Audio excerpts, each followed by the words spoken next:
What's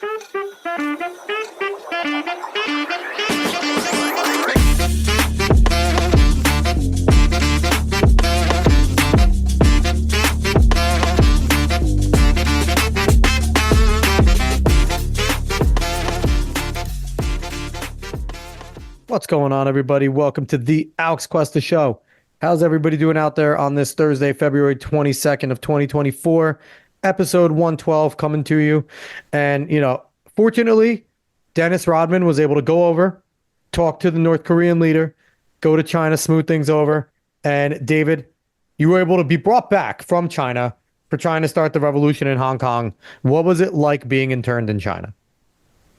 Well, I didn't hear a damn thing you said because right now I'm checking my email and I'm being reminded that I need to do taxes soon, and now I'm a little unhappy. I mean, you're useless. I hate you. Anyway, but yeah, David's back, if everyone could tell. He's here. He decided to play hooky when we were talking to a congressional candidate because he sucks. But he's back. Dave, how are you? How was your week off? I'm okay. I'm all right. This has been way too busy of a month. I'm ready to not do anything ever again.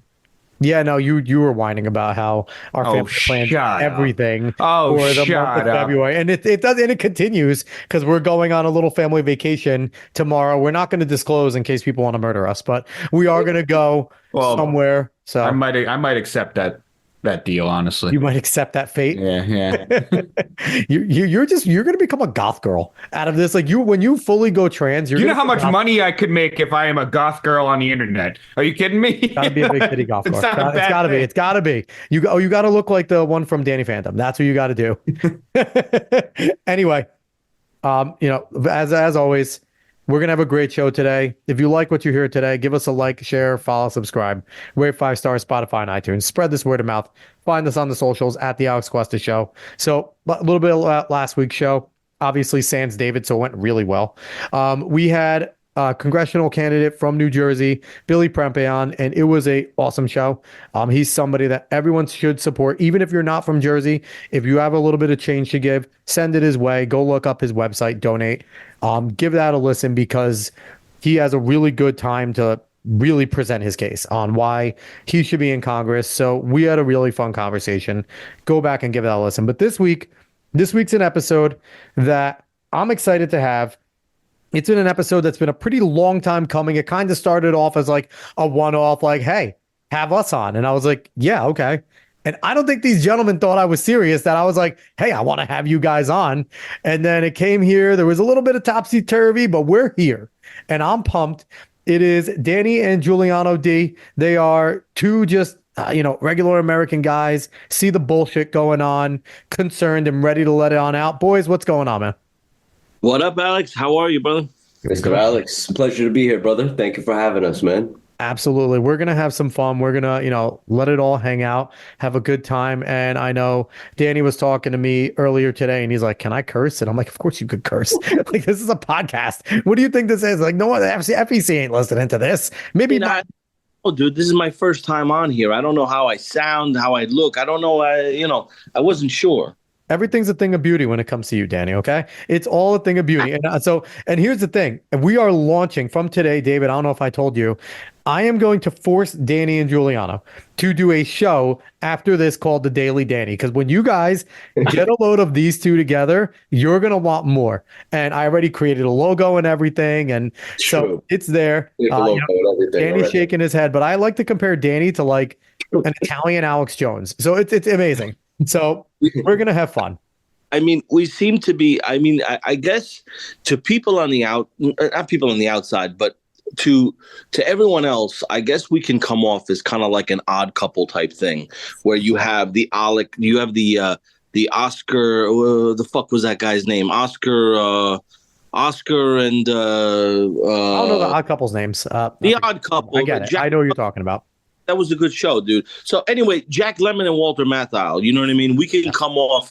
We're like complete opposites in the sense where like I got all of my dad's genes, which is just fat, tall, not hairy, ginzo, sausage tip, and my brother got all of my mom's genes, which is just short, more reserved, more quiet, more, penitence.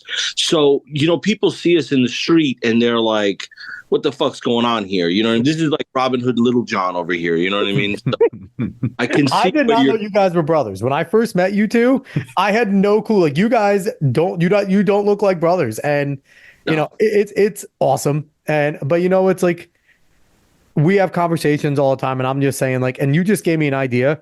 The intro music for the Daily Danny should be like a variation of the Odd Couple. Like it should be like a variation of that. Like, so like it doesn't get taken off, but we'll find something close enough. Something close enough to resemble the Odd Couple, because that's exactly kind of how we are. Like, in the sense where I am. What's the right word here? A little more disorganized, a little more, shit rolling around in the car. You know what I mean? I'm a full ashtray in the car type person. My brother, his car is spotless. It's armor-all. You can see your face in the dashboard, and I'm just like, shit's falling out of the door when I get out. I got 5 bags of empty Whopper boxes and things like that in the trunk. It's very similar to David and I, because David's more reserved and he's kind of here on the show. He gives his piece, but he's here on the show to make fun of me when I say dumb shit and I'm wrong. And he'll just like stop and correct me. And it is all the time. But then sometimes he lets me fail. And then like I'll go back and listen to him and be like, I was dead wrong. And he's just like, yeah, I know. Like, you're an asshole. Like, you're supposed to be Googling it. So, Giuliano, I'm going to give you a chance to get in a word in edgewise. Thanks for coming on. We appreciate it.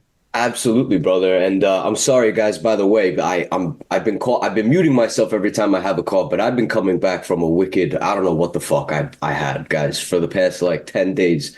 My brother will tell you, you didn't take the medicine. Yeah, it's I had something that fucked me up, but I've been feeling better. I've been feeling good, but I still hack up a lung every couple of minutes. So please bear with me. But no, man, drink a lot of whiskey. Yeah, exactly. But no, it's been good to be here. You don't want to take medicine, Big Al. Disgraziato. I told you, take the medicine. Take the Alka-Seltzer. I don't want it. See what happens? That's what happens. That's how it goes. So we're gonna jump right in. We're going to talk some current news, because if you want a little bit of what the Daily Danny's going to be, it's going to be little snippets of current news stuff. So we're going to roll with that. So I want to start off today, the 22nd. There was a legitimate cyber attack that happened on one of the major companies in America. AT&T had a cyber attack, and the whole network went down, and not just cell phones. It was also, any networks, like there was a bunch of pharmacies that were reporting that worked through AT&T that they had their shit down. And it's concerning, right? Because when you're going into that level, it's not that it's just locked down. These people are going in and hacking. And I can't wait for the report from AT&T when they send out the thing to their customers. There was a hack, but we promised, we did our best to save your information. And that just means like China has it. And absolutely, you're fucked more than normal. But in AT&T's defense, 99% of their people use TikTok anyway, so they're already giving it to China. So it's like, it is what it is. But so, G, I'm going to let you start off with this one, because I know Danny's going to have his say. Who do you think did it? And like, what do you think happened? Like, how did this happen? Like, how could something like this happen when we know this shit's going to happen at some point? I mean, I think you hit it right on the head just from the get-go. And, it's funny because I said this earlier, I don't think we're never going to know who the fuck really is behind it. Even if, which I'm sure the government already knows, our top people in the sector, I'm sure already have an idea, right, as to who can maybe be behind it, and maybe they don't know who it is definitely yet, but they're definitely going to know soon, right? Yeah. And I think personally, regardless on whoever did it, we're not going to know shit. AT&T will brush it under the rug and blame it as we were resetting our servers, right? Or we were resetting this, and who the fuck knows, bro? I think it was definitely a cyber attack. I wouldn't be surprised if it was a cyber attack. You hear about people we've been saying for I don't know how many years now that we are completely underprepared in the event of a cyber attack to our grid, to our 911 operators. I mean, that I heard took a hit today too. And it is scary. It is really scary, whether it's a terrorist kind of thing. It's a threat and it's serious. And even if it was as they say, a software glitch or error, whatever. I think it's still alarming. You know what I'm saying? This morning we heard it was a solar flare. Now, 10 hours later, we hear it's a software glitch. I mean, people are not that fucking stupid, you know? And I feel like it might be more terrifying, right? Because if it is a solar flare, how do we not have fail safes? Like, we know these things occur. And I've been hearing about things like this too. There's been people talking about if we get a strong enough solar flare, it can affect the electromagnetic spectrum and things like that and really hurt it. And it's like, okay, if that's the case, where's our overload button? Where is our reserves? Where is there should be something there to try and prevent this if we know it's coming. Dave, you look like you have something to say. I'm going to let you jump in. Oh, no, I was going to say I disagree with one singular thing you said at the end there, Giuliano, and that's people are that fucking stupid. We have to remember where we are on this earth and what people act like. So That's true. No, you're definitely right. It's just freaky, man, and it looks fishy. I'm sorry. I don't. No matter which way they may want to spin it, to me, the first thing anytime I hear something like this, you immediately jump to the conspiracies. And, a lot of these conspiracies, you're almost afraid to go down the rabbit hole because you don't know what the fuck you're going to find. The new thing is with the conspiracy, you wait 2 weeks and now it's fact. Like, that's what it's been lately. Like, you have a conspiracy, you wait 2 weeks and it becomes real. So, Big D, where are you at on this? Who do you think did it? And what do you think the ramifications? What are the repercussions of what's going to happen after this? I mean, here's the deal, right? I had an interruption this morning, pretty much for the entire first half of the day. Yeah. My mom, who's actually down in Florida, South Florida, also had the same interruption. We're all on the same network, so she also had the service interruption. I read from an article that was posted on Fox about 2 hours ago that AT&T had claimed that it was just an outage in certain sections of the country. And clearly that wasn't the case because I had no service. My mom on the other end of this country down in Florida, South Florida, had an interruption. I also read on there that there were several police departments and emergency first responding services that didn't have service. There was something in writing that I read that so AT&T has a first responders network where I guess if you're a first responder, police, EMS, fire, etc., you basically qualify to be on their first responders network, which I'm actually a court officer, so I'm actually part of that network. Yep. And I read on there that those lines were not disturbed, but it didn't happen for me, and I'm on that network. So clearly that's a flat out lie. I can debunk that flat out right from the get-go here. So, I think that this was definitely a cyber attack of some sort.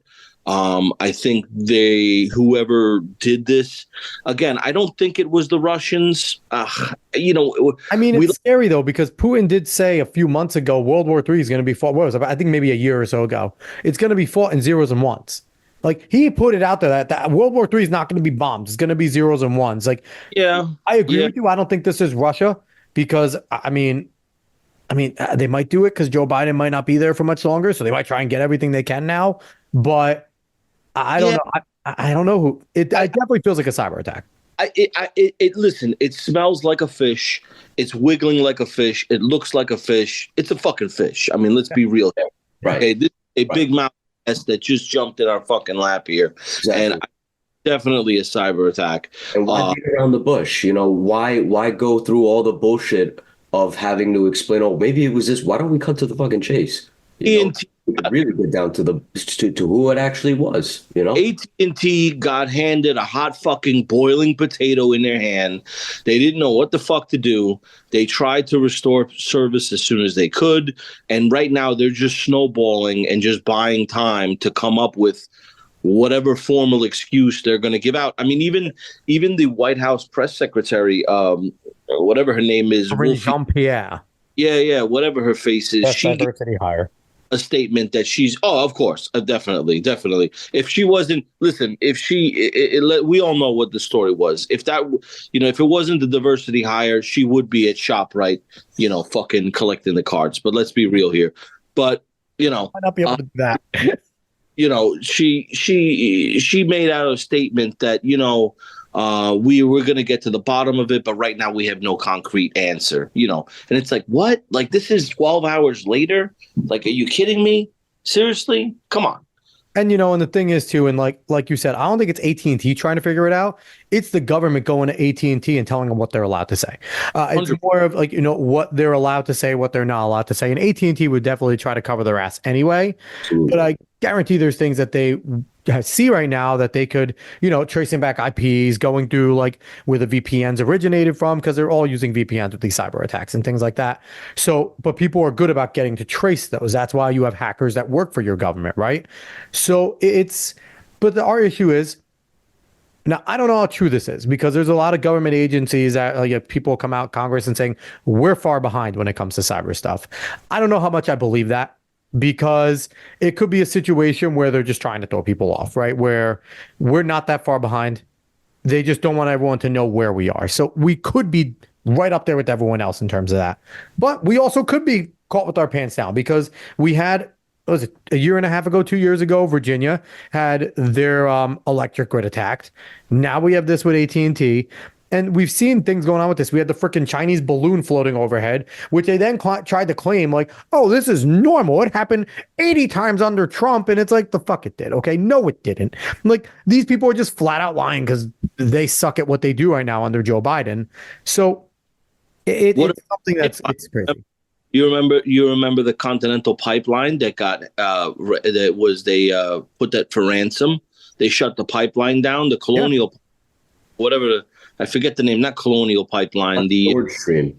Well, Nord Stream blown up. That's the one that Americans blew up. Thinking of that we blew up in Russia. Gee, I'm talking about. No, but I know what you're talking about. There was another pipeline that got held up for ransom by some military outfit. Right. And we paid, and they straight up told the FBI, you will not be able to figure this out. You will not find out who we are. So just pay us and we'll turn the pipeline back on. I mean, are we fucking nuts right now? Mm-hmm. I mean, and they paid them. If you look up the story, the ransom was paid to turn on our pipeline. I mean, we're sitting ducks, dude. That's really scary. It was the Colonial Pipeline, by the way. Yeah. Thank you, David. Okay. Thank you. I think you were right. I think that's what you said. That's what David does. David looks up stuff on Google. That's his value here. Man. But if they could, what's scary to me, even like, okay, so the outage was for, I don't know, I don't even know how long it was, 5, 6 hours, 7 hours. Okay. And as bad as that is, right. And as damaging as that could potentially be, what's really fucking scary is that there's two things, right? I'm going to say as quickly as I can. The first one is, like you were saying before, we don't really know who it is. You said maybe it's the Russians, maybe it's the Chinese. It could have been an actual government, right? Or this could have been some off the grid, unsanctioned bullshit from. The reality is, bro, is that we all know what these. They don't always have to be young kids, but a lot of times they are. They're these kids with supercomputers out of a basement in Hong Kong or in Mumbai. That post on Reddit and 4chan all the time because of Reddit and 4chan people. They do a ping, right? And this could have been just a test. Like, oh, let's see how long we could get it down for. Let's see how much damage we could do. Let's see what they think it really is, And then the second thing that I was going to go into is that as damaging as cell towers and cell services, what were to happen if they were to hit our financial infrastructure or our electrical grid? Or what if they hack our nuclear facilities? Or air traffic control. Air traffic control. Yeah. Bingo. Exactly. That's another one. I mean, if they can hack our pipelines and our cell towers, you don't think that they could cripple our imagine how much more damaging it would be if they halted all credit cards for a day. I mean, we think, it might not be that big a deal, but that would fuck up the world on like a pretty big scale, I feel like. And the thing is too, like, we've been so programmed to want safety, right? Like, because, Danny was saying, like, we paid for the pipeline. Like, what are we doing? It's because the government has programmed us like, oh, now we're going to be unsafe. We don't have something. So do whatever you can, government. Get people back to safety. And we saw that during COVID because people were doing exactly what they were told in the name of public safety, and public health, which are bullshit. None of those exist. There is no such thing as public health and public safety. You can't guarantee that to your people. So it's like, and we're so trained on that, like you said, if an institution, any of these institutions that get hit, the peons, they already saw during COVID, we are going to beg the government, do whatever you have to do to get it fixed.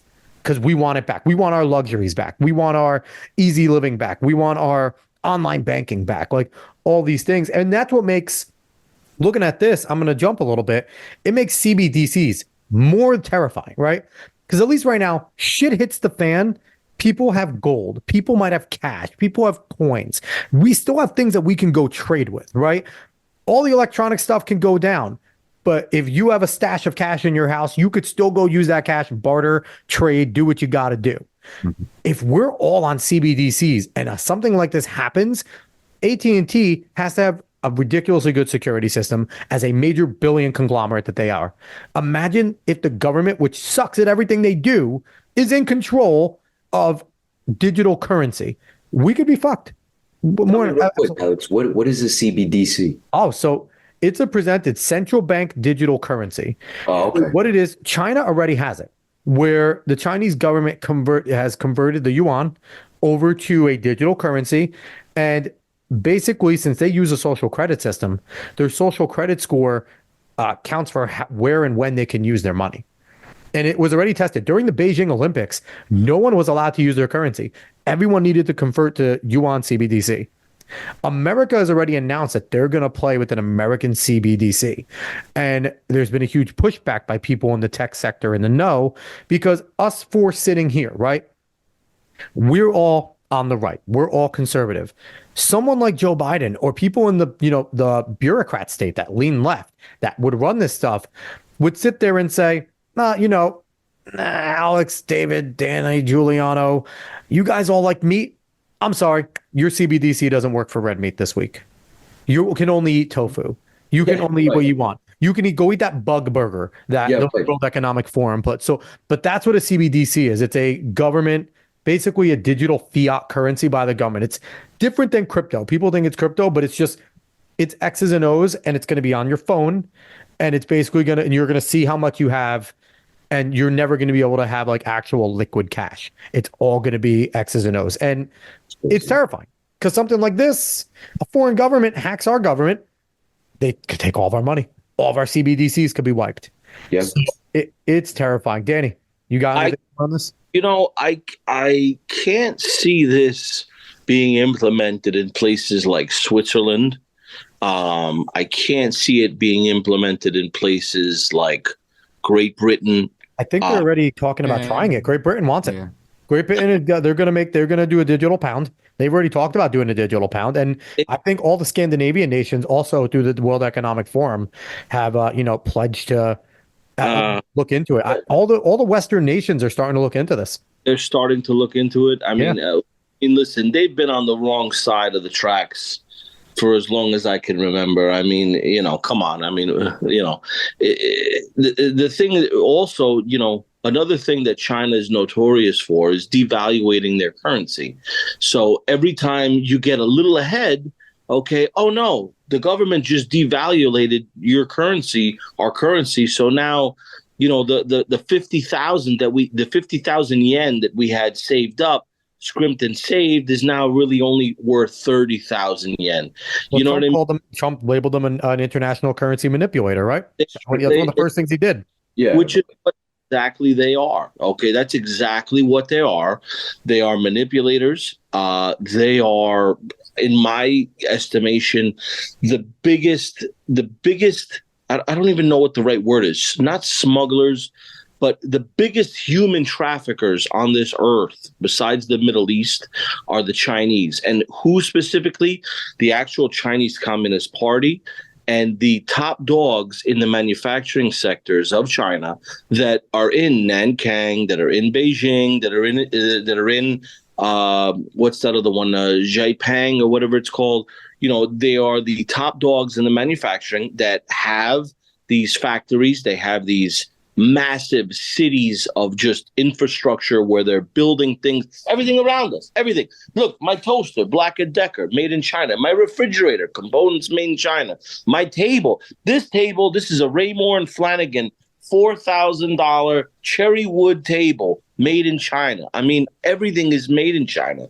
And who do you think is doing this? Do you think that these are middle class, good paying jobs that people are doing, that are building, the chairs that we're sitting on? No, this is basically intern basically slave labor. Basically, Danny, they're not much older than our kids. Honestly, a lot of these things are not much older than mine and your kids that are starting to go work in factories.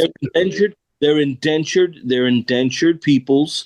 They are born into a life of servitude, of poverty. There is no forward mobility in the communist system. So it's either, it's the family. You are born into a wealthy family that owns something, or you're born into a working family that sits down, you put your head down and you work. And honestly, in my estimation, China is the biggest evil that this world has. China, the Chinese Communist Party is the biggest, flat out. You know what I mean? It is what it is. Close. I think they're as a government. I think as a government they might be, because they're still following right now. Xi is definitely someone that liked Chairman Mao. Right? He's doing it different, but he's very much in a Maoist type of mind frame. But the Mexican cartels are fucking evil. Like, they are right up there. When you talk about smugglers and evil, sex trafficking is the worst. Booming for them. Fentanyl coming into this country is their fault, but flat out their fault that they're selling it. And the gangs that come through here are absolutely brutal. And it's like to the point where our inner city gangs, when the cartel rolls into the inner cities, our inner city gangs, your Bloods, your Crips, your things like that, your Latin Kings from here, nothing. Shit, because they're so much more organized and it's scary. So, I agree with you, but there's a lot of evils going on a lot of way. I want to jump to something though that's kind of funny. David, you know a little bit more about this. Talk about the Google AI and how awesome the Google AI is. So everyone's coming out with an AI. If you're in tech at all, you come out with an AI. Google came out with theirs now called Gemini AI. And, people decide to go on and play with it and see what it could do. And one thing that it outright refused to do was create white people. And this is not just, you put in white couple and then which it doesn't do. It'll probably create at least an interracial couple, maybe not even. It might just create black couples or just anyone who's ethnically ambiguous. But you could also just look in history and be like, George Washington, and it'll literally not give you George Washington. It'll just give you anything that looks slightly like George Washington, maybe with the hair, but they definitely have a darker skin tone. Same thing, you just look up medieval Frenchmen, medieval Englishmen. They will not be pale at all. They won't even get close to being pale. So that has gone around everywhere on the internet. And now Google has put out a statement, not even saying we're sorry that we made this AI just outright refuse to do this. But instead, they're saying that they basically missed the mark on being able to on doing this. They were going for something and they just slightly missed the mark. And I mean, the funniest thing is if you actually go in and you try to put in white person, it will refuse to do it because it might uphold some kind of bad things and it might offend someone. But if you go and put black person, it'll do it. At any time, it'll be fine. So, Danny, as a very white man, how do you feel about Google AI basically hating white people? I can't say I'm surprised, Alex. I really can't. I mean, in the last several years, just the shit that this country and the world has gone through in the wake of the George Floyd overdose, we'll call it.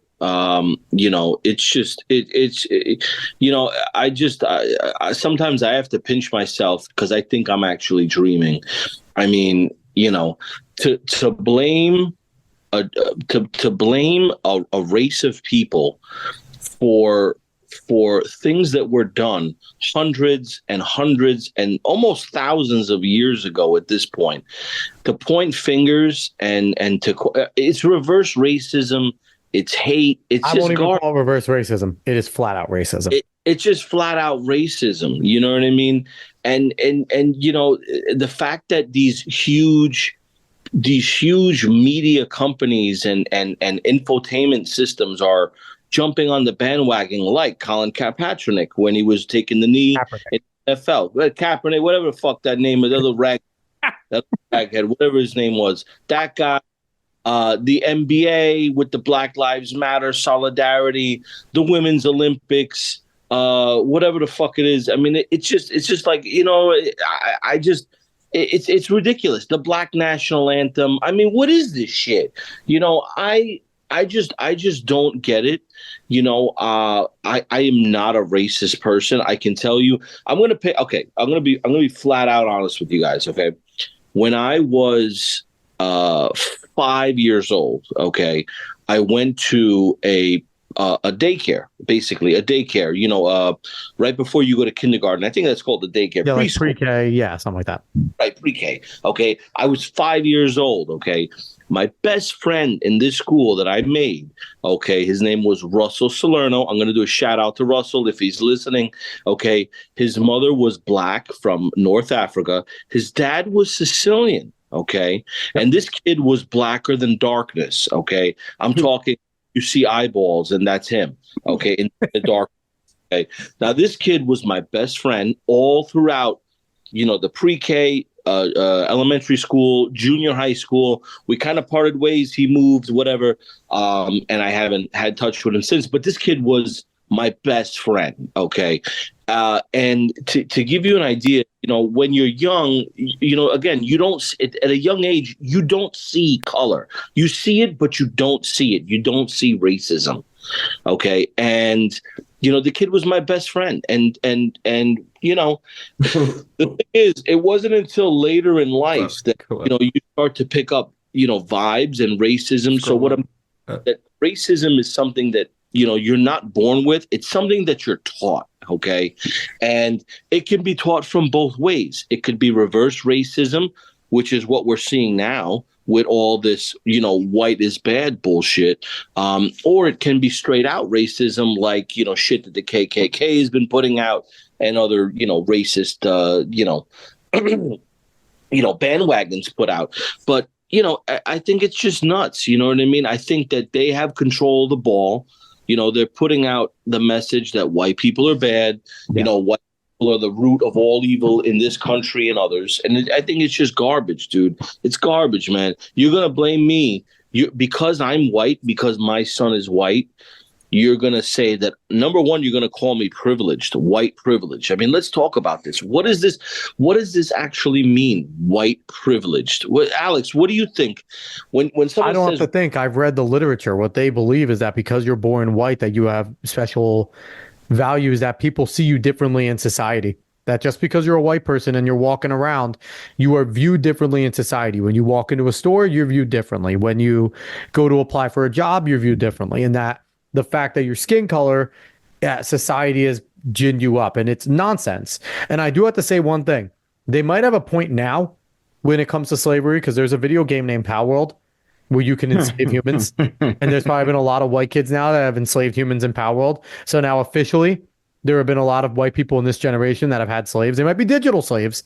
They might be NPC, non-playable character type of things, but they're now slaves. So there's that. Yeah, but that's white privilege, essentially. But this whole idea of slavery, okay, let's talk about slavery. Who do you think went when the Portuguese arrived in North Africa and in the Horn of Africa, okay, and started trading with the local kings and the local regime that controlled the coastline, okay, all along the Barbary coast and stuff like that, you know, and they were buying slaves to transport them in the triangle, the transatlantic triangle. Do you think the Portuguese and the French and the British You think that they were running into the jungles of Africa and enslaving free people and transporting them for sale? No, they weren't doing that, okay? You know who they were buying those slaves from? They were buying them from the local chieftains in the area. These were the destitute, these were the enslaved peoples of the kings and queens of all the different regions of Africa, okay? And they were just trading them like they trade pigs, cattle, sheep. As terrible as it sounds, this is what happened, okay? And Danny, the worst part is these people that talk about slavery all the time, it's still going on around the world. There are places where slavery is occurring, and sex slavery is the biggest form right now, and it goes on for especially underage girls. It's massive, and nobody says, none of these people that talk about that slavery say a word about that other slavery. Nobody talks about that. Nobody talks about that. Nobody talks about in the Middle East how, you know, in specifically in India and in various parts of the Middle East, how they still have indentured servitude. Yeah. Okay. Don't talk about how many Irish were slaves around before the turn of the century. Okay, we don't, you know, there were slaves all over Europe, in France, in Italy, up until I believe it's like the middle 1800s. There were some people that were indentured servants that still had carried on from the feudal ages in Europe. Okay, so, you know, this concept that, you know, that black people were slaves and white people were slave owners, it's completely false. It's a narrative that's been painted by the left in America specifically to diversify people and to, you know, kind of part ways and to split people up.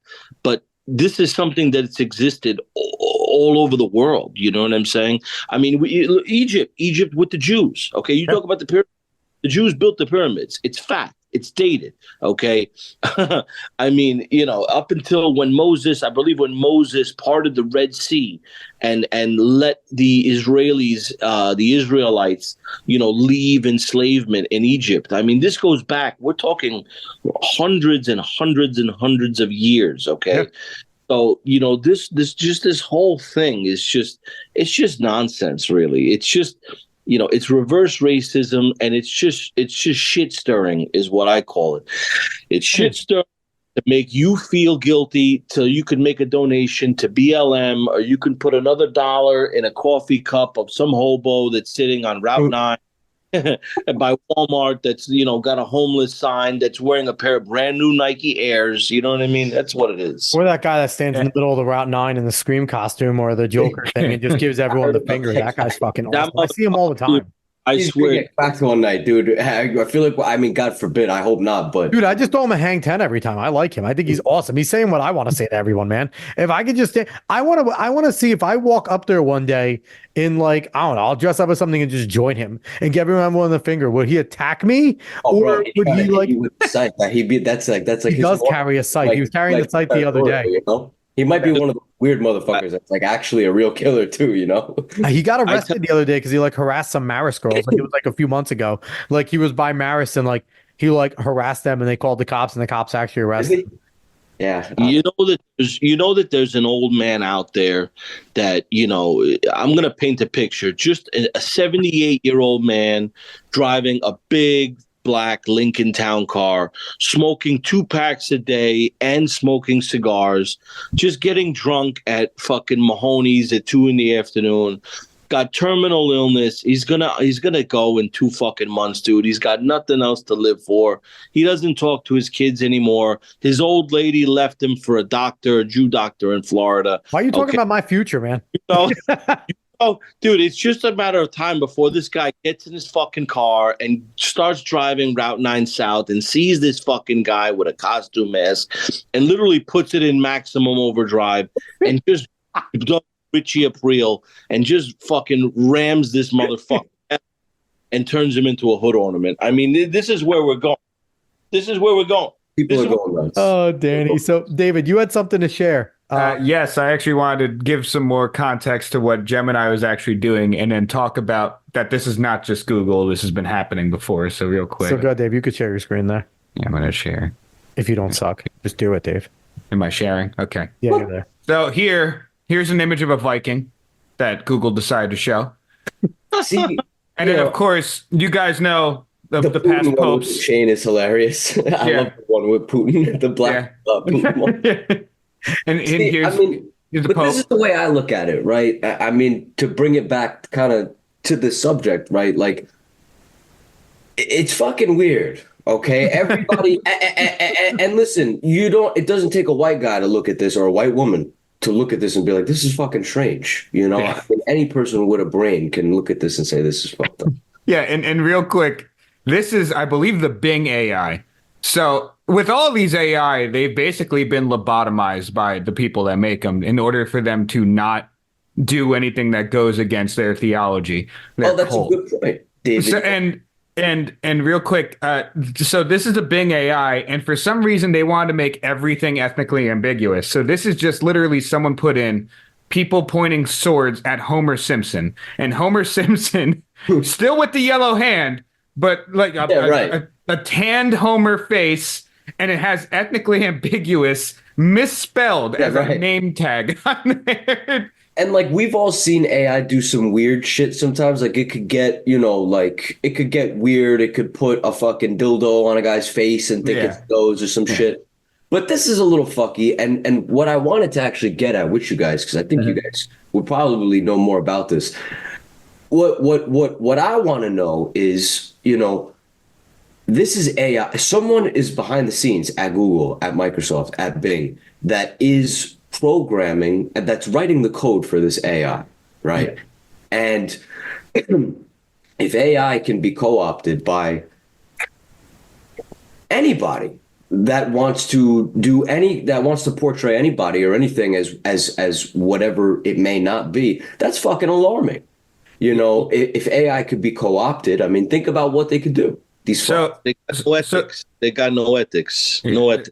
Well, so generally when this AI is created, usually the company itself, they have the back door. It's going to be very difficult for really anyone to get in. But I don't know if you guys have heard of any of the older ones where they actually tried to make it like an AI that learns from the people it talked to. Famous one is like Tay AI that was put on Twitter, and she became like Hitler, and it was hilarious. Like, it was some of the funniest shit. But it always happens where people like mess with the AI, and the AI becomes kind of based.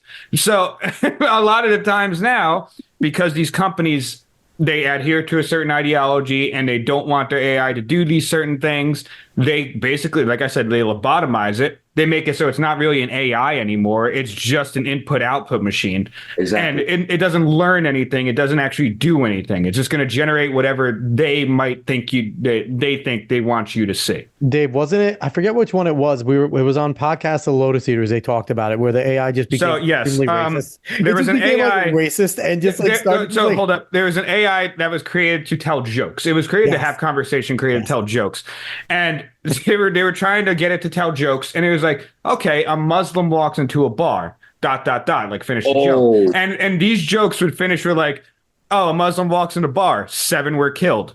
Muslim walks in a bar, it was blown up immediately. The AI was just ending it like that. It was doing that most of the time. And they even had the AI try to make a play. And they gave it like certain characters, like Muslim characters and stuff like that. The Muslim characters, like 70% of the time, would be the villains and be killers. Like the AI is just doing what it does with the input it's given. And I mean, that was just freeform. That was just the data that it had. So good. It's crazy. Let's talk about hold on. Once being that we're on the topic of Muslims, I want to get your guys' opinion. I'd like to know, okay, Alex, where were you on 9/11?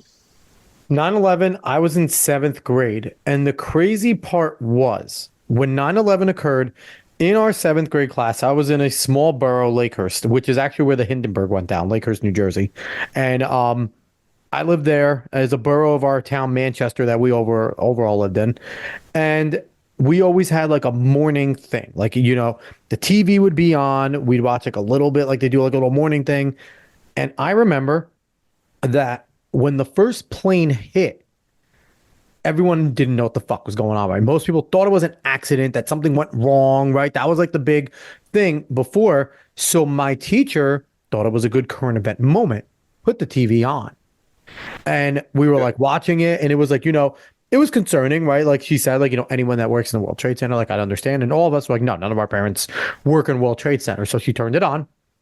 I watched live the second plane hit on TV in school. And it was at that point that she was just like, okay. And then, like, not too long, like, that obviously confirmed it was a terrorist attack. So I have like a vivid memory of watching it. And like, I remember too, I think it was like CBS that she got on or something like that. Absolutely. No, it was CNN. It was CNN that we were watching it on. Just watching the plane hit the thing. It's surreal. Like, it's burned into my memory. You know, okay, so on 9/11, I remember I was actually in ninth grade. It was my first year of high school, and we were in Westchester County. We were in Mamaroneck at the time, and I went to my first period class, which was maybe homeroom, something like that. I don't quite remember exactly, but some bullshit, like that. And I went to my second period class, and I want to say it was in my second period class when the attack had happened. And I walked into the class, and this was the 90s, early 2000s. So a lot of the schools at the time, we didn't have fucking smart boards. Okay, we had a PA system. We had the Pledge of Allegiance, stand up, you fuck. Okay, and then every room had the old school analog boob tube in it up on like the bar TVs on the the little That's like exactly what we had, like the little like standing, like they were like the Right. little square small ones that were on like the metal casing. Yeah, exactly, all 32 inches in high definition for 1994. now they're used for quick draw. Oh yeah. And so I went in there, and the TV was on, and the teacher was nowhere to be found. Like, the teacher was gone, and the TV was on, and the kids were all standing around watching this thing, and I didn't really know what the fuck was going on. So I just walked out of the classroom, and I was in the hallway walking with some friends, just bullshitting. Like, I don't know what's going on. Maybe like the teacher didn't show up to work or something. And I bumped into a stoner kid. Okay, I'll never forget this kid, Richard Scudder. If you're out there, you were a stoner in the high school, you fuck. But anyway, just your typical Abercrombie and Fitch, Birkenstock. My family, we go to Turks and Caicos when we're not in Hyannisport for the summer type shit. But anyway, real waspy kid. Anyway, he was like in his Birkenstock. He was like, yeah, so man, a plane flew into this building in the city. And like, in my mind, I'm in ninth grade, dude. So like basically 16. I'm thinking like it's a fucking Cessna. You know what I'm saying? Yeah. I'm thinking a little Piper Cub, because I remember when That happened. Didn't that happen once before? Didn't a plane go into the World Trade Center once? I think it was a little Cessna that hit it. And it was like an actual Like 70s?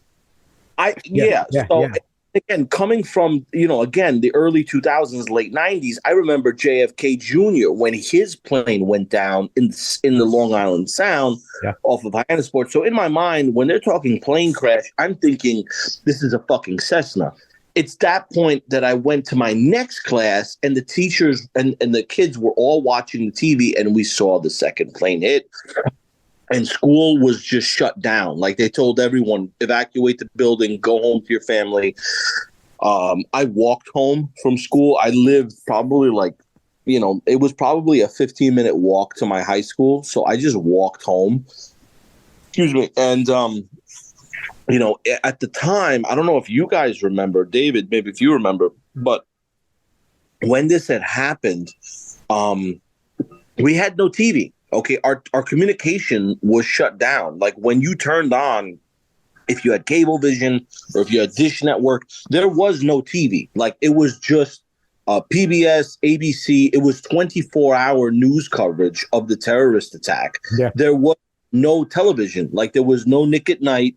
There was no Cartoon Network. Like, every channel you would turn to was just, I don't remember exactly, but it was maybe 4 or 5 public broadcasting networks that were just broadcasting the World Trade Center catastrophe, the terrorist attack. And the crazy thing is, and you guys might remember this because you were in Jersey, okay? Yep. That night, and like the next week after that, every night, okay, I could hear choppers and I could hear the jets flying over. They were doing constant patrols of the island of Manhattan. Did you guys hear them? We didn't, because we were by Seaside, but my uncle George worked on the Port Elizabeth, on the Elizabeth seaport there. He watched both planes fly overhead and had a bird's eye view. Physically saw both planes fly across the water and hit the World Trade Center, which is Yeah. crazy. And what I remember vividly out of that time too is, I mean, David, you were like 5 when that happened, right? So your memory is very, Yeah, I don't like have a lot Yeah, of you memory. have Though very apparently I little. was in North Jersey because we went to go visit. I was with Nana and Nono Oh, visiting. So okay. I But can't remember who it was. But so what I remember is after all that happened, do you guys remember watching Operation Shock and Awe on TV? Like every network had us bombing the fuck out of them in the initial hit. And it was in a green screen and you would just see the white streams bombing it. And it was like a video game. And like we watched the opening stage of that war, which I found to be like, now looking back at it, such a bizarre thing, right? Because like, could you imagine right now them televising us actually going to war right now? Like they try to hide that. They try to hide what our drones are doing. Like we get news later.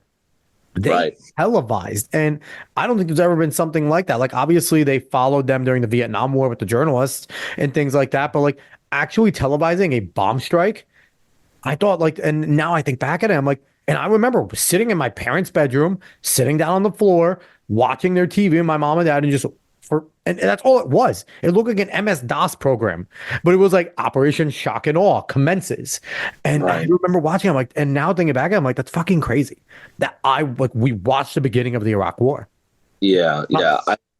And the biggest kick in it all was that, after that whole thing went down, there was I kind of compare 9/11 to Pearl Harbor. Okay. December 7th, 1941, Pearl Harbor was attacked. And all of a sudden we had, just a fucking overnight light switch came on where everyone was a patriot. Everyone was waving the flag. And every was Japanese person was the enemy and they Fuck interned them and they put them in camps. That's right. Fuck them. And so, the only good jab was a dead jab. That's what, my That was the grandfather, time. my grandpa, I call him my grandpa. He was a very good friend of mine, a mentor growing up Orville. He was a World War II veteran. And he used to say the only good jab was a dead jab. No disrespect to the modern Japanese people, but that's what he would say. So I compare our 9/11. It's a modern Pearl Harbor, essentially. And after that, it seemed like immediately after that, that song, God Bless the USA, by that country singer. Somewhere he's still singing it. Bilbo Baggin, whatever his name is. The guy, I know. Cray Unleashed, they always make that joke. They always make the joke that he's somewhere still singing it. Lee Greenwood. Lee Greenwood is still singing it somewhere. that song was on 24-hour replay for And Toby Keith, courtesy of Red, White, and Blue. That Curtis- got massive, dude. That was big. He wrote it for that. and I hate to say it, fellas, but I feel like it's almost as if our country has came so far from that point. Like we're so divided as a nation. And I just feel like we're just at a point right now where it's going to take another attack, another domestic attack to really unite us and for us to really say, all right, listen, let's stop the bullshit. But Danny, is it? Right. Is it though?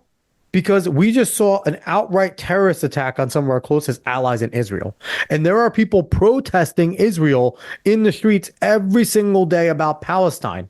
And that is something that back, in the 90s, Israel gets attacked. Our country is behind Israel. We stand with them. And that there was almost no question. You had some people that were for, Palestine and things like that, and the Palestinian people. But now there's such a large movement of it. I don't even think an attack on the homeland would work. I don't think there is something that, if something like that occurs, unless they bomb Taylor Swift, that might be the only fucking thing that people would rally around. Like if they bomb a Taylor Swift concert, that's it. That's the only thing. Yeah. So G, what about, so this is a good chance to jump into, the culture war. Dave and I, we definitely pay attention a lot to this stuff. And it looks like the culture war is slowly starting to shift back in the direction of some sanity, right? We're starting to see some people point out that Hollywood and music is all demonic and bullshit. And that, we've known about it, but now it's getting put out to light. People are starting to come out and say things. Not only is it demonic and bullshit, it's fucking boring. It's it's not even at least interesting demonic all the bullshit. woke stuff. Yeah, and people are pushing back. Like you see in like the superhero movies are putting in all this woke nonsense and making no money now. They're taking losses. From your perspective, Giuliano, do you see that the pendulum is kind of swinging back towards the side of sanity? Like the woke Marxists have gone, they put all their chips in, they've gone a little too far, and now it's coming back in the other way? I definitely think it is, without a doubt. I see it every day. I see people that, whether they're friends, people I know, people I deal with in business, people have fucking had enough. Mm-hmm. People just have had enough of this shit. I mean, how much bullshit can you really feed people before even the most, cucked fucking, limp-wristed fucking guy is going to turn around and say, this is bullshit, Well, those guys are now girls, basically. Those same guys are now girls, so. Those people, yeah, I mean, you're always going to have people that they got their own problems. But I do think the pendulum is definitely swinging. And I see it a lot also with the younger generation. Yeah. I see it a lot more with these younger kids. And I think the younger kids are even a little bit, I sometimes I see them and I'm like, holy fucking shit. Like this kid is talking like our parents did. And, whereas it took maybe all of us, into our 20s. I mean, we were all probably smart. We grew up with conservative and. I was a Rush baby. My dad had Rush Limbaugh on all the time, so I've been this way for too long. But I think you're seeing like these fucking 5 or 7 year old kids that are like fucking little whippersnappers and they're little patriots, and I do think it is going in another direction, and I also think that that's why you're seeing the opposition becoming more emboldened. Yeah, right. They're pouring more money in. Giuliano, real quick, Danny, we talked about this today. I think I mentioned it to you that it's now the popular thing is to be a woke nonsense, right? So kids are going to push back against that. They don't want to do what's cool. They want to be counterculture. So what's counterculture? Being based, being a traditionalist, not wanting your girlfriend to be a whore before you date her. Like these things, wanting to and sitting there and hearing like, oh, toxic masculinity is bad. Okay, I'm going to be toxic masculine then. Like going back to these things because kids push back against what the dominant culture is. And the woke have presented themselves as this marginalized culture, and as they take over and more and try to reinvent themselves, right? Because first it was feminism, then women started to get rights, then it was gay rights. Okay, now gay people are starting to get rights, so now we got to go to trans. And the thing with the Marxist revolution is it's always a revolution. Never ending. Once that thing becomes accepted in the status quo, find a new revolution. And exactly. J.K. Rowling's a perfect example. I don't agree with anything political with J.K. Rowling. She's a radical leftist feminist, but she likes women, and she's saying there, and that because she believes women are women, all of a sudden she's not left enough, and she gets ripped by the trans people, and it's right.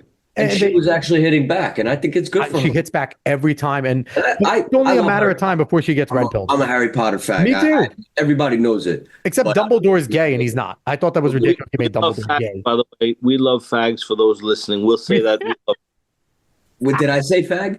No, but unless we bleeped his ass out. Yes, we did. No, we got nothing against gay people here. We love Harry Potter. But I don't agree with what the lady fucking. But it's also funny, right? Because when you see people like J.K. Rowling, who are these adamant leftists, they're getting their shit pushed in by these people who are even more hardcore, and now they're becoming on our side, essentially. But the thing about JK is, she's doing the right thing. You can't be canceled unless you allow yourself to be. So she's constantly just pushing back against it. And, and that's why the new Harry Potter show, the people feel emboldened to allow her to be involved, right? Because they know that she's not going to sit there and capitulate and apologize and do all this stuff, because the moment you apologize is the moment they win. I mean, bro, look what they never apologize. Once George Lucas got out of Star Wars, it became all over Red Rover. Well, I mean, South Park had it perfect with Kathleen Kennedy and Bob Iger, make it lame, put a chick in it, and make it gay. Put a chick in it, make it gay and lame. Like that's exactly what they're doing in Disney with everything. South Park is hilarious, and you see shit. I like how I give them credit at least. Like, I don't really watch it. You know, some of it is stupid. I'm sure some of it is funny. But I at least give those guys credit for having the balls to make fun of shit where Everything. they see it. Yeah, they're the best current event show of all time. And so I don't know if you guys saw, this is a little bit out of left field. They're recreating the X-Men cartoon. I don't know if either of you guys used to watch the old X-Men cartoon in the late 90s. I used to love it. It was one of like the best like animated superhero cartoons. They're bringing it back. They took away Rogue's boobs and ass, which is terrible because she was animated amazingly. And then they made a character morph non-binary. Who that was never a part of him. It's gonna bomb. It's gonna bomb. Instant shit. Dog shit. Dog shit. It's gonna be dog Why shit. would they take the tits and ass out? What do they got to get tits and ass? I don't know. And Rogue is always supposed to be the curvy, vivacious, like kind of vixen type of character. And It's gonna be dog shit. I'll probably watch an episode or so just to watch them ruin my childhood some more. But There's definitely some fucker in there that is like on the directing cast that's like, oh yeah, like we're gonna make her fucking look like a man and have a dick or some shit, you know, just to fuck over all those. I can't wait till Wolverine You know what I mean? start Like, making out. Like Wolverine and Gambit are going to start making out or something, or Wolverine's going to be gay. Like they're going to have to sit there and make the most masculine guy there, or Beast. They'll make Beast gay, David. What do you think? A bookworm homosexual? That's what they'll do. They're gonna make Gambit gay. If they make Gambit gay, I'll be pissed because you know that. You know why. He's my favorite X-Man. Yeah, that's why I said it. they're killing themselves, man. They're digging their own graves because more and more people are just going to be like, bro, this is ass. Like, you know, this is bullshit. Go ahead, Danny. To do a quick shout out to Aberfeldy. Okay, this is a very good single malt Scotch whiskey from the Irish Highlands. So I just want to do a quick shout out to Aberfeldy. This is great stuff, guys. I am gonna definitely give you guys a bottle of it. We need that sponsor. If you're single malt Scotch whiskey, this is a great 12-year-old Scotch, and it just pairs so nicely with you fellas with a perfectly healthy conservative conversation. It's just amazingly. So just want to give a little shout out to Aberfeldy. And just so everyone know, Aberfeldy is not a sponsor on this program. We do not have a single sponsor on this program. They should. But they should. Certainly should. But yeah, so overall, so I'm just gonna jump in real quick. Danny, how do you think the culture war is going? We got Giuliano's opinion. He thinks it's coming back. Do you see it the same way? Do you think it's kind of coming back into the direction of sanity? Or do you see it tipping to a point where it's going to, like you said, there might have to be an attack to kind of get it back to sanity? Do you think we're getting there? Or do we need something extreme like a civil war, like a world war to kind of get things back on track? I mean, you know, people say this. People say this to me. There's going to be a civil war in this country. And I have to be frank and honest. I don't see an actual civil war, okay? And what I mean by that is, boots on the ground, gun, rifles and arms. I don't see a civil war coming because at this point in time, there are no generals, okay? There are no sides. It's not a North and a South thing anymore because, there are many blue areas in the South. We'll take Richmond, Virginia. We'll take Atlanta, Georgia. There's quite a few southern states that are very blue leaning. What do you say for the 25 states, half the country that sided with Texas in this border dispute? That's a scary moment where you have literally half the country's governors supporting a state. And I didn't think we'd get to a point where we would see something that legit. To me, that is a step in the direction of something potentially going on. And I think I mentioned this to you and Giuliano. A civil war is not going to be, like you said, boots on the ground. What it's going to be is a skirmish, things going on here, and us going to work every day and watching the TV and going, the Union and the Separatists are fighting in Seattle again. There's casualties there. Like, we're going to continue living our lives. We're going to spend $10 on gas. We're going to spend $13 on bread, but we're still going to go to work every day because it's not going to be at everybody's doorstep. Right. So, I agree. I just don't see it coming to that. What I do see is that, states are stepping up to give the finger to the federal government, to give the finger to the current administration. And, I don't know how that's going to play out in regards to federal funding that they're going to give, because, see, like, okay, let's take Katrina, okay? When Hurricane Katrina hit Louisiana, okay, Shreveport, that whole state, okay, it hit, and the federal government did send federal funds, relief funds for the victims, for the damage, etc. Okay, now that Louisiana jumps on the bandwagon of Texas, which I don't know if they have or haven't, but to I turn believe they around, did. I think they did. Okay, and now they're thumbing their nose basically at Washington. This is just again, it's a tug of war, between the states.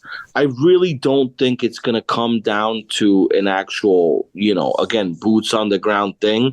I think it's just a trial and tribulation, kind of like a marriage. It's a give and take. One takes a stand, the other takes a stand.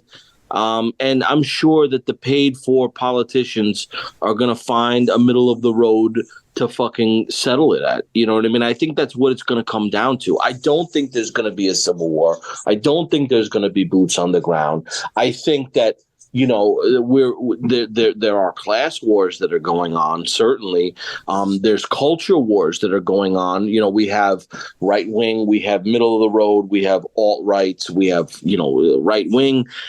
That's certainly not going anywhere. That's been here forever. Okay, it's been here since the Federalists and the Republicans and the Democrats. I mean, this is something that goes back to the Jeffersonians, right? So. We're always going to have the political, skirmishes, but I really don't think there's going to be a civil war. I think that a lot of people are kind of waking up to this pill that we've been fed in the form of wokeism, right?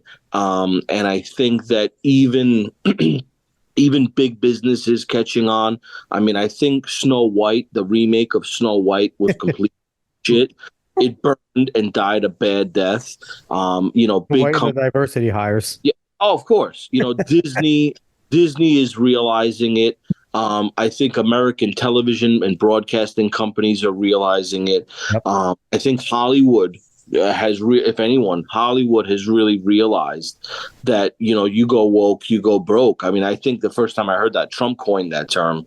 And, it's just that compounded with the fact that we have people coming. Listen, we have an illegal immigration problem in this country. They're coming here by the boatload. These people are running here, literally running here. Now, listen, I'm not for illegal immigration. But what I will tell you is that the people that are coming here, the vast majority that are taking their time to walk here or pay coyotes to get into this country and get smuggled in here illegally, these are people that just want a better future for their children. I'm not condoning them. I'm not saying that they're right. You were right maybe a few years ago.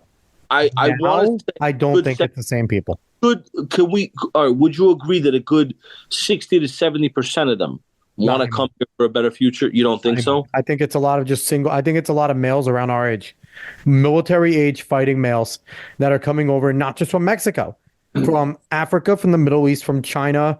The apprehensions of just the Chinese alone, they've gone for. So I was at our local in New York district committee meeting for Republicans, and one of the individuals running, Allison Esposito, cited that there has been a 4,000% uptick in Chinese nationals coming across the border. 4,000% uptick of illegal Chinese nationals. And they're military age men. So where I agree with you, maybe okay, 5-10 years ago, you might have been right. Now it's not. Okay, but let's talk about this for a second. Okay, you said Chinese nationals. Okay, let's break down. What does that really mean?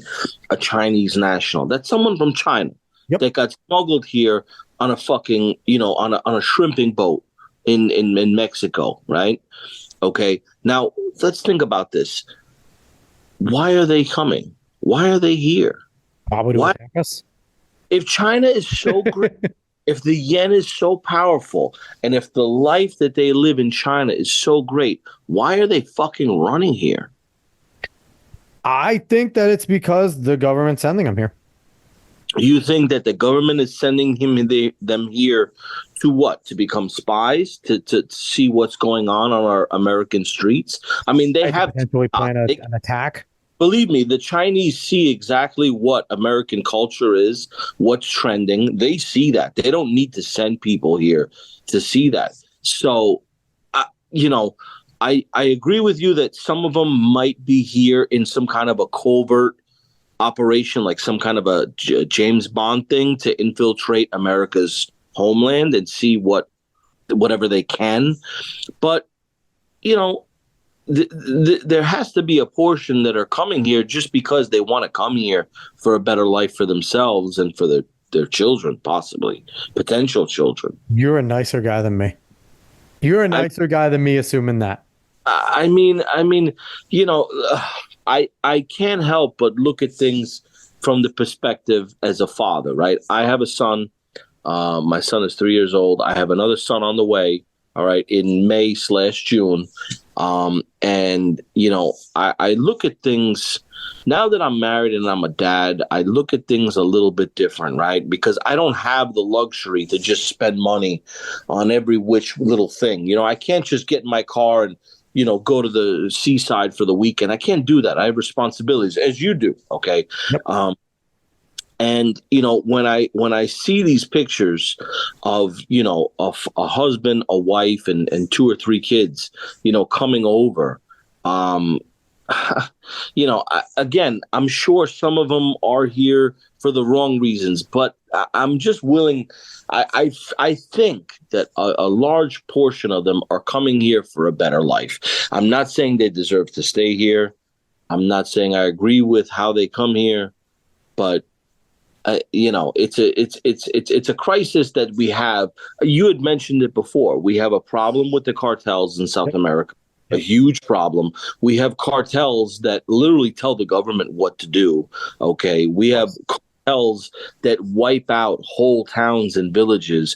So personally, I feel like the next frontier, the next war is going to be fought between American special forces and these cartels, essentially. I think we need to go into South America and liberate the people from these cartels and these overlords and drug lords that have been, just decimating these populations and enslaving people. Again, enslaving people, right? Yep. Making them drug runners. You see something, say something. You tell it. That movie Desperado, everyone's on the take, right? That was based on a true story.